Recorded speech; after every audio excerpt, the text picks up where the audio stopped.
Primeira pergunta, ele faz: quem dizes, quem o povo aí de fora está dizendo que eu sou? E depois ele pergunta: quem vocês de dentro que andam comigo, dormem comigo, convivem comigo, quem vocês dizem que eu sou?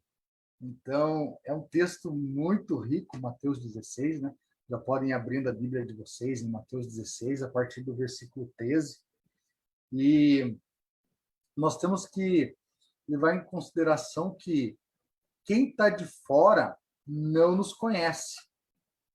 Quem está de fora não nos conhece. Eu tenho um exemplo bem prático aqui, que a minha cunhada, nós não nos víamos há uns 2 anos, quase 3 anos, e eu sou casado com a Francine há 15 anos já. E ela veio, ficou um mês aqui em casa, ela veio fazer uma cirurgia, ela veio da Itália, veio fazer uma cirurgia, e ela ficou um mês aqui em casa. E nesse um mês ela conseguiu ver verdadeiramente como eu sou, porque eu tinha certeza que palavras dela também, que ela me via como um grosso, como um cara truculento, né? Quem vê minha cara não vê meu coração, né? E eu falei para ela, falei: Luana, nesses quase 15 anos que eu tô com a sua irmã, você verdadeiramente não me conhecia e eu verdadeiramente não te conhecia. Ela falou: verdade, o que eu te conheço é o que falam para mim. O que eu sei de você é o que falam para mim. Aí com Jesus não era diferente. Onde Jesus passava, Jesus tinha toda aquela multidão atrás dele, mas quem realmente conhecia Jesus é quem caminhava com ele. Vamos ao texto de Mateus 16, a partir do versículo 13. Na minha tradução diz a confissão de Pedro, né, que diz o seguinte. Eu vou lendo o texto, versículo por versículo, vou fazer uma pregação expositiva hoje, e à medida que eu vou lendo os versículos, eu vou explicando o contexto. Né? Versículo 13 diz o seguinte: chegando Jesus à região de Cesareia de Filipe, perguntou aos seus discípulos: quem os outros dizem que o Filho do Homem é? Quem os outros dizem que o Filho do Homem é? Como eu já havia mencionado, Jesus ele foi para essa região para poder descansar, e realmente ele conseguiu ter um momento especial com seus discípulos. E a região de Cesareia é uma região que foi dada a Herodes Filipe, né, por César Augusto, foi dada por ele por César Augusto. Então, em homenagem a Filipe, ele deixou Cesareia de César, né, pertencente a César, porém, quem comanda é Filipe. E Jesus, naquela região, ele pergunta: quem dizes que o Filho do Homem é? Essa pergunta é muito legal, porque Jesus ele está demonstrando toda a sua humanidade. O Filho do Homem, o único que falava o Filho do Homem era Jesus. Quem dizes que o Filho do Homem é? Jesus demonstrando a sua humanidade. Jesus ele teve fome, Jesus sentiu medo, Jesus foi tentado, Jesus ele precisava descansar. Então ele demonstra a sua humanidade perguntando: quem dizes que quem é o Filho do Homem? Quem é o Filho do Homem? Nós sabemos que Jesus ele é 100% Deus e 100% homem. Nós sabemos que Deus deu o seu Filho amado para que todo aquele que nele crê não pereça, mas tenha o que? Vida eterna. Nós sabemos disso. Ele é 100% homem, 100% Deus. E ele pergunta: quem os de fora? Quem eles dizem que eu sou? Quem os de fora que não me conhece verdadeiramente, que não tem uma intimidade comigo, que está me seguindo por causa daquilo que eu faço, dos milagres que eu faço, por causa do pão que eu multiplico. Eu multipliquei agora, há uns capítulos atrás, eu multipliquei 5.000 pães, multipliquei 4.000 pães para 5.000 homens, perdão, multipliquei pães para 5.000 homens, para 4.000 pessoas também, para outros 4.000 homens. É por isso que eles estão vindo atrás de mim. Em João, capítulo 6, que o pastor leu no culto de oração, e quando ele fala que ele é a porta do aprisco, uma multidão já estava seguindo Jesus, e Jesus também é severo. No versículo 25 do capítulo 6, ele diz o seguinte: vocês estão vindo atrás de mim por causa do pão que eu dei para vocês. Vocês não querem o pão vivo. Vocês não querem comer do pão vivo. E muitos dizem, essa palavra é muito dura, porque o pão é amargo. Seguir Jesus é uma delícia, é uma vitória, é uma felicidade, mas exige renúncia. O pão é amargo, o pão é indigesto. Mas vocês querem o que eu posso fazer. É isso que vocês querem. Porque eu sou o pão da vida. Eu sou o pão da vida. Mas se vocês querem comer esse pão, tem que ter renúncia. E ele vai ser indigesto. E os discípulos disseram, essa palavra é muito dura, Senhor. Essa palavra é dura. E continuando, ele fala assim, e eles responderam, alguns dizem que o Senhor é João Batista. João Batista havia sido morto a mando de Herodes. Herodias pediu a cabeça de João Batista numa bandeja, mas Herodes achava que Jesus ele era o João Batista reencarnado, porque aquilo atormentava. Ele não queria matar, mas devido à gula de Herodes, a gula sexual de Herodes, ele teve que cumprir aquilo que ele prometeu. Ele teve que fazer, ele não queria aquilo, mas ele, dizendo, eu vou até o final da minha palavra, trouxeram a cabeça de João Batista, e aquilo atormentava ele. Então, muitos diziam que era João Batista reencarnado, raça de víboras. E Herodes, ele acreditava que era aquilo. Outros diziam que ele era Elias. Em Malaquias, capítulo 4, versículo 5, tem uma profecia que dizia que no último dia, o Senhor ia trazer Elias para que o coração dos filhos se voltasse dos pais e dos pais aos dos filhos. Também era o profeta Jeremias, as palavras, o sofrimento de Jesus. Dizia que, alguns diziam que ele era o profeta Jeremias, os de fora diziam isso. Os primos, os parentes de Jesus diziam que ele era um louco. Diziam que ele era um louco, ele cresceu aqui, ele jogava bola aqui. Como que ele vai ser Deus? Ele é louco. Ele é louco. Simplesmente é um louco. Os de fora dizem tudo isso ao seu respeito, Senhor. Os discípulos estavam dizendo. Os de fora dizem que o Senhor não é Deus, mas que o Senhor é um profeta, que o Senhor é um agitador, que o Senhor é louco, que o Senhor é Elias, que o Senhor é um profeta como Jeremias. Opiniões boas, mas erradas, e outras opiniões ruins a respeito de Jesus, opiniões distantes daquilo que ele realmente é. Mas nós podemos ver que muitas pessoas, meus irmãos, têm opiniões de Jesus que são opiniões boas. Ah, Jesus é um assistente social. Jesus, onde tem miséria, Jesus está lá.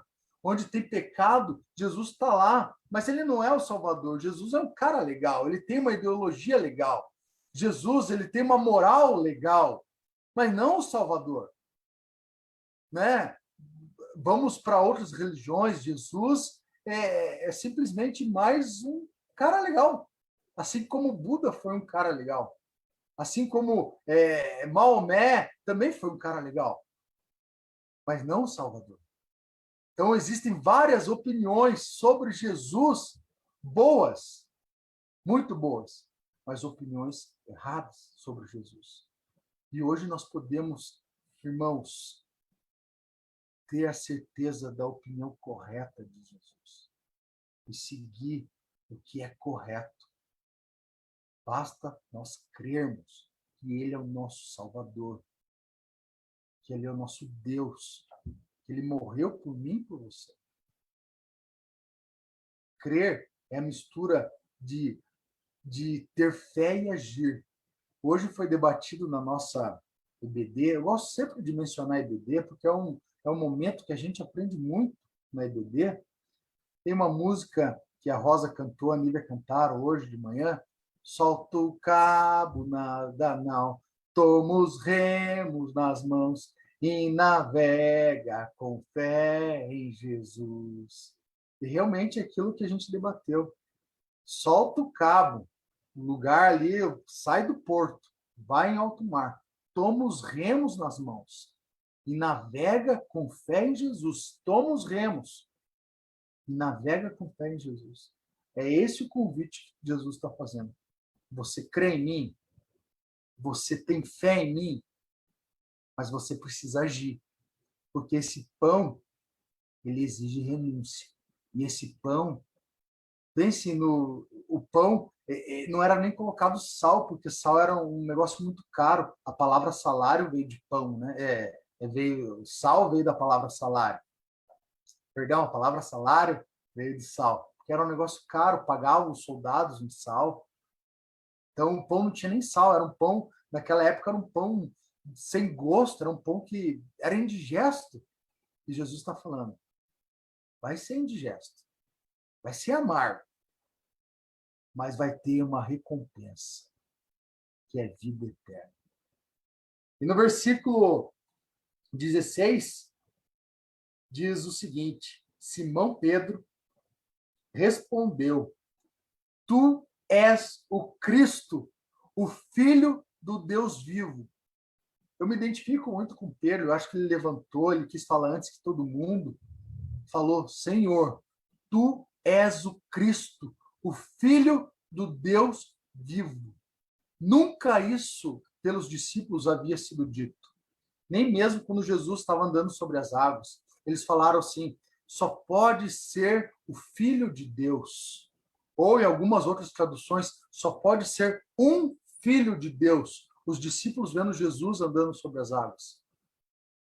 Mas dessa vez, Pedro, ele afirma, tu és o Cristo, o Filho do Deus vivo.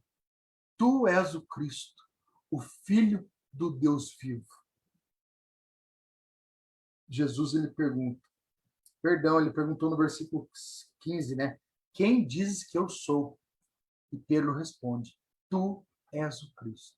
Quando Jesus, ele fala, quem dizes que eu sou? Quem vocês dizem? Vocês que acordam comigo, vocês que estão vivenciando esse meu ministério que já está na metade. Quem vocês dizem que eu sou? Porque é muito importante a resposta dos discípulos. Quem vocês dizem que eu sou? E quando ele fala, e eu sou, ele está se remetendo a Yahvé. Ele está trazendo a memória dos discípulos.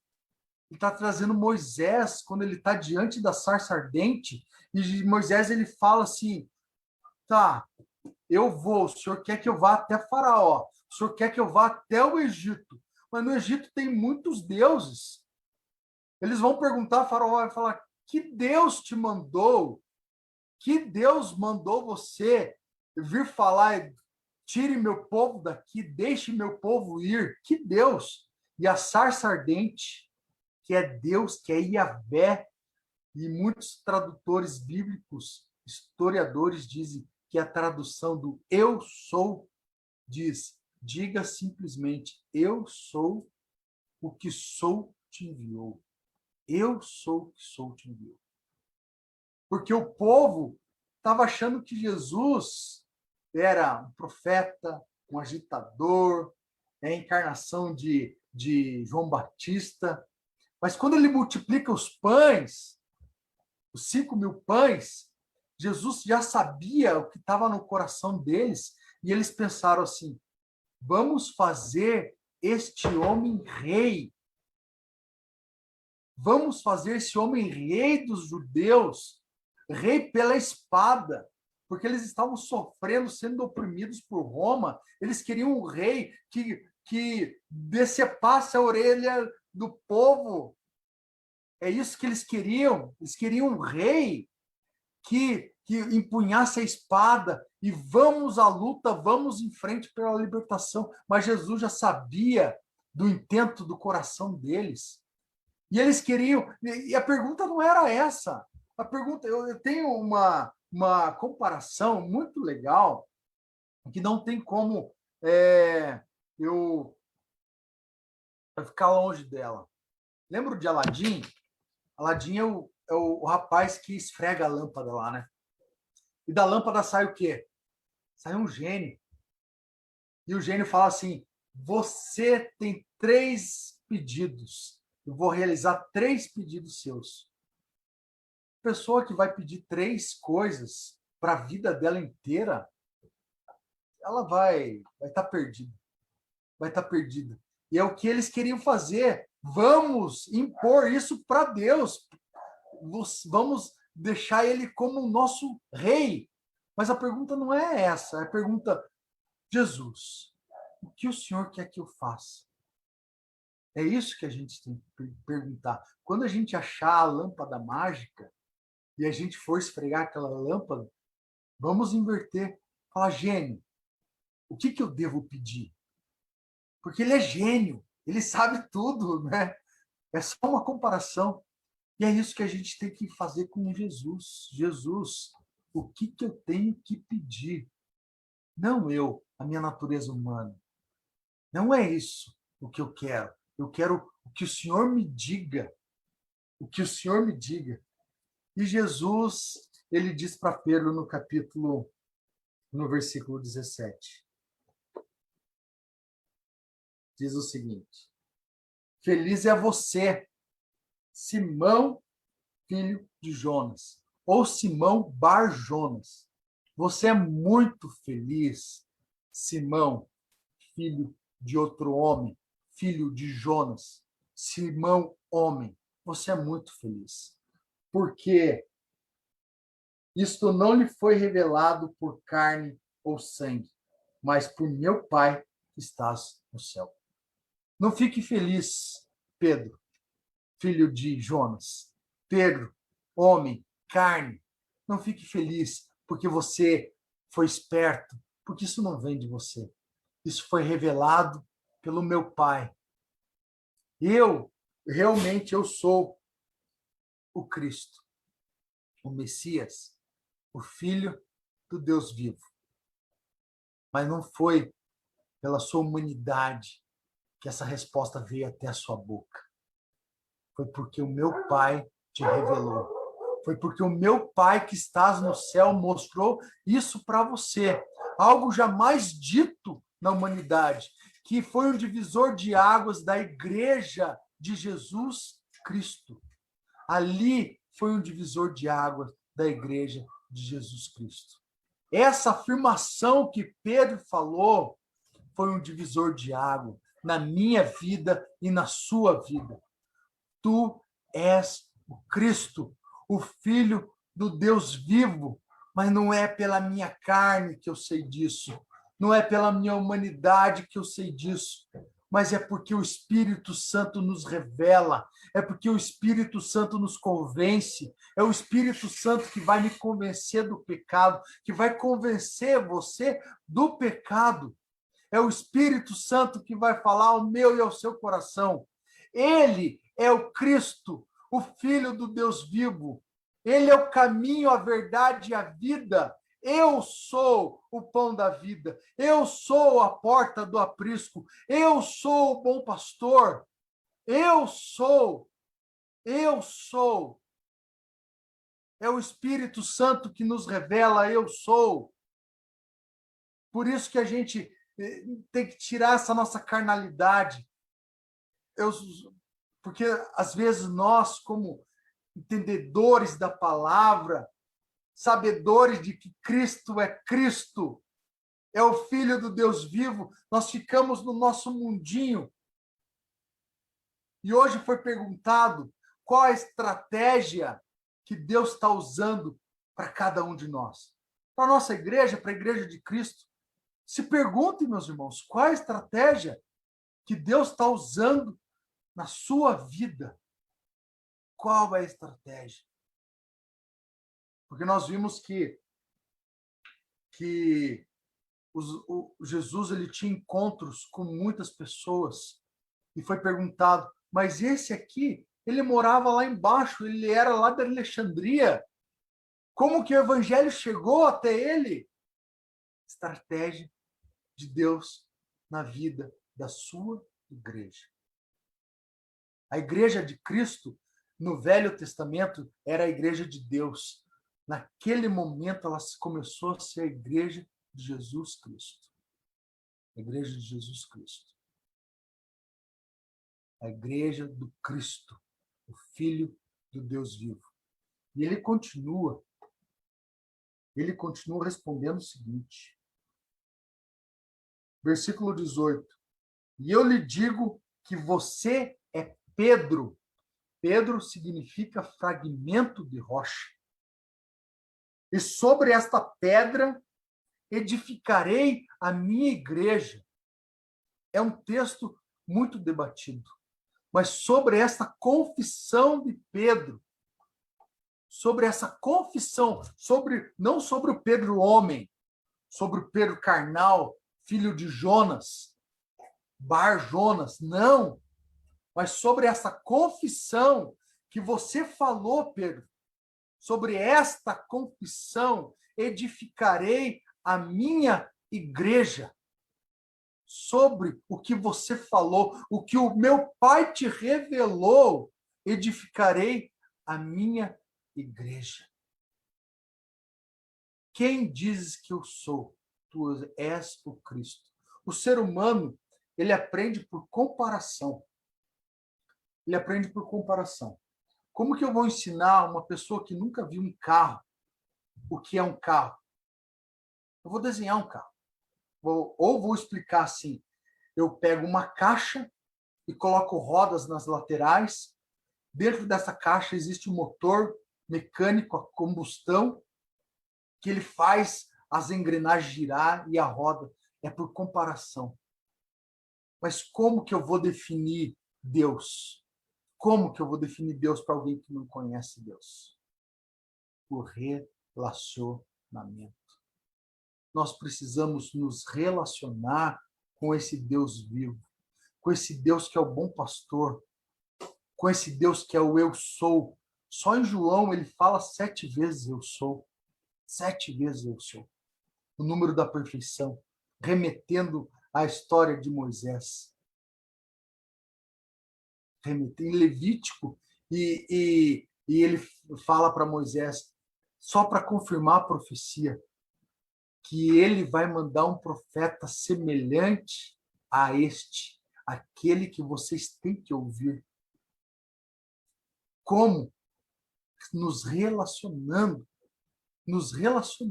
Porque esse pão, ele é amargo. Ele é amargo. E muitas pessoas pegam um pão, eu gosto de fazer pão, e às vezes a gente quer colocar um docinho no pão, para o pão ficar gostoso. Mas ele é amargo. A morte de cruz foi amarga. Mas no terceiro dia, no domingo, pela manhã, esse pão ele se torna saboroso, porque é o pão que vai nos dar, é o pão que nos dá a vida eterna. Quem dizes que eu sou e vocês? Essa é uma afirmação que o nosso coração tem que gritar. Tu és o Cristo, o Filho do Deus vivo, que sobre essa rocha que você está falando, sobre essa afirmação, Pedro, está edificando a igreja. Tu és o Cristo que me salva do pecado, me tira da condenação eterna. Tu és o Cristo, Filho do Deus vivo.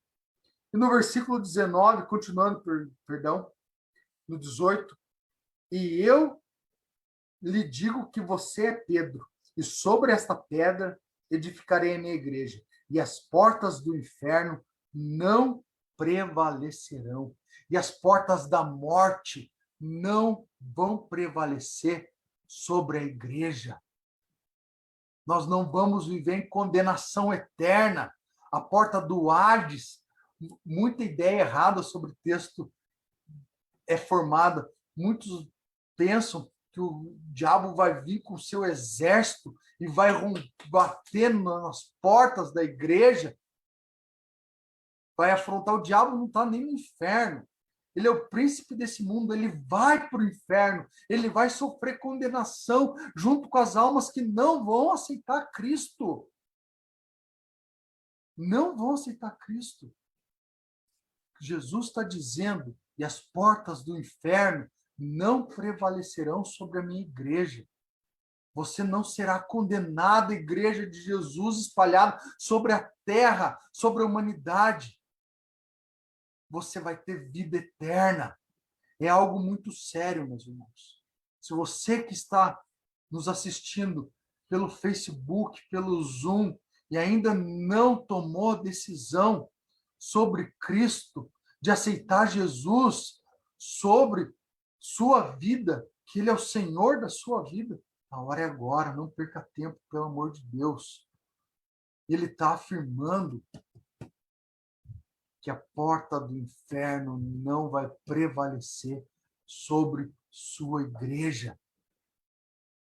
Quem aceitar Cristo como o único e legítimo Salvador, como o Senhor da sua vida, tu és o Cristo, Filho do Deus vivo, vai reinar junto com Ele, eternamente. Porque hoje Ele está à direita de Deus Pai. Ele é o nosso intercessor, Ele é nosso advogado, o Espírito Santo está aqui, querendo convencer do pecado. E é essa a função do Espírito Santo agora, convencendo, nos dando inspiração. Se você está passando pela timeline e parou nessa mensagem agora, é porque Ele quer falar ao seu coração, meu irmão, minha irmã. Ele quer falar, me aceite, porque eu sou o Filho do Deus vivo, eu sou o Cristo. Eu uso as mídias sociais, eu uso a música, eu preparo o coração da igreja, eu uso a tecnologia para poder te alcançar. É aquela velha história. O cara tá morrendo afogado, né? E passa alguém de barquinho ali, a inundação chegou. Venha, sobe no meu barquinho e manda os bombeiros. Venha, Deus vai me salvar. Deus vai me salvar. De repente ele manda um helicóptero com uma corda. Fala, venha, sobe nessa corda. E ele não sobe. Ele fala, Deus vai me salvar, Jesus vai me salvar. Pô, mas Jesus fala, pô, eu mandei o barquinho, eu mandei os bombeiros, eu mandei um helicóptero para te salvar e você não creu. Você não creu. Porque crer é agir, ter fé e agir. Pega o barquinho, solta o cabo da nau e vamos remar. É isso que ele está falando. Eu estou mandando, você tem que ter uma atitude. E essa atitude é renunciar e comer esse pão que aos olhos da humanidade é amargo. Eu sou o Cristo, Filho do Deus vivo. Há 2000 anos estão dizendo isso para você, para a humanidade. E a humanidade está vacilando. Essa é a palavra certa. Os tempos estão aí, tá chegando, as profecias estão acontecendo. Que horas você vai aceitar? No leito de morte? Eu vi, e aceita. Glória a Deus por isso, que você ainda tem o leito de morte para aceitar. Porque eu vi pessoas proclamarem: Tu és o Cristo, Filho de Deus vivo, no leito de morte. Dá tempo. Mas e quando não der mais tempo? E quando não der mais tempo? Porque a vida é um sopro. É um sopro. É um sopro. E Jesus continua dizendo assim, no versículo 19: E eu lhe darei para Pedro as chaves do reino dos céus. E o que você ligar na terra terá sido ligado nos céus. E o que você desligar na terra terá sido desligado nos céus. Pedro usa pela primeira vez a chave para ligar nos céus no dia de Pentecostes, em Atos capítulo 2, onde quase 3.000, mais de 3.000 pessoas aceitaram Cristo como o Filho do Deus vivo. E cada vez que a gente fala do Evangelho, a gente está ligando no céu. Cada vez que a gente escolhe fugir do pecado, a gente está ligando no céu.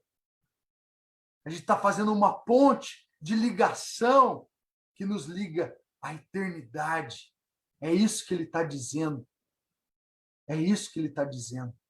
O que você ligar com essa afirmação que você falou, com essa rocha que é Cristo, que é o Filho do Deus vivo, sobre o inferno não vai prevalecer sobre ela, a morte não vai prevalecer, será ligado no céu. Será ligado no céu. Cada vez que a gente usa dessa arma, que é o Evangelho, que é a Bíblia, que é a palavra de Deus, a gente faz essa ponte de ligação eterna. Eterna. É uma palavra evangelística de hoje. É uma palavra. Porque Cristo, como eu já falei na última mensagem que eu disse, ele vai rasgar o céu com carruagem de fogo. E a igreja, se você observar, a igreja está evangelística, meus irmãos. A igreja está missionária nesse tempo. Seja pela rede social, seja enfrentando a pandemia. Ele está nos dando estratégia. Ele está nos dando estratégia. E eu te darei as chaves do reino dos céus. E o que você ligar na terra terá sido ligado nos céus. E o que você desligar na terra terá sido desligado nos céus. É o mesmo princípio. Então advertiu aos seus discípulos, versículo 20, que não contasse a ninguém que ele era o Cristo. Porque ainda o povo não estava preparado para ouvir essa mensagem. O povo não estava preparado para ouvir essa mensagem. E muitos querem o padeiro, que é Jesus. Querem o pão, que é Jesus. Querem os milagres que Jesus pode proporcionar. Muitos vão até Jesus por aquilo que ele oferece. Pela cura, pelas finanças dobradas, por um carro novo, pela casa própria. Por isso que muitos se achegam a Jesus, porque acham que Jesus é o padeiro. Nós, eu e você, nós vamos ao padeiro, na padaria, no mercado, compramos o pãozinho, e a gente nem sabe o nome do padeiro. A gente nem sabe quem fez aquele pão.